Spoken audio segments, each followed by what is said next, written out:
ഇശാനിസ്കാരം കഴിഞ്ഞൊരു മാക്സിമം ഒരു 9-9:30 മണി 10 മണിക്കുള്ളിൽ നമുക്ക് ഉറങ്ങാൻ കഴിഞ്ഞാൽ എന്താ ആരോഗ്യം ഉണ്ടാവും.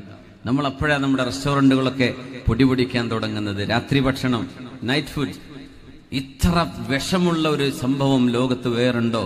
രാത്രിയായി കഴിഞ്ഞാൽ കന്നുകാലികൾ പോലും തിന്നാറില്ലെന്നാണ്. രാത്രി സൂര്യൻ അസ്തമിച്ചു കഴിഞ്ഞാൽ അവർ തിന്നൂല. പക്ഷികൾ തിന്നില്ല ഭക്ഷണം, കോഴികൾ തിന്നില്ല ഭക്ഷണം. ഇട്ടുകൊടുത്തു നോക്കൂ, രാത്രി തിന്നൂല. എന്തേ?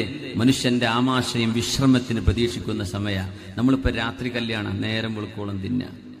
ഇനി അസുഖം വന്നിട്ടില്ലെങ്കിൽ അത്ഭുതം. അള്ളാഹുവിന്റെ ഇത് മെയ്ഡ് ഇൻ ചൈന, ജപ്പാനൊന്നല്ല, മെയ്ഡ് ബൈ അള്ളാഹ്. അതുകൊണ്ടാണ് നമ്മുടെ ആമാശയം തകർന്നു പോകാതെ നിൽക്കുന്നത് മരണം വരേക്ക് നമ്മുടെ കൂടെ. ഇത് അള്ളാഹുവിന്റെ സത്യവൈഭവമാണ്. നമ്മൾ കൊടുക്കുന്ന ഭക്ഷണം, നമ്മളുടെ ആഹാരശീലത്തിന്റെ ദുശീലങ്ങൾ, ഇതൊക്കെ ഒരു മനുഷ്യനിർമ്മിത സാധനങ്ങളാണെങ്കിൽ എന്നോ ഡാമേജ് ആയിപ്പോയേനെ. സുബ്ഹാനല്ലാഹ്.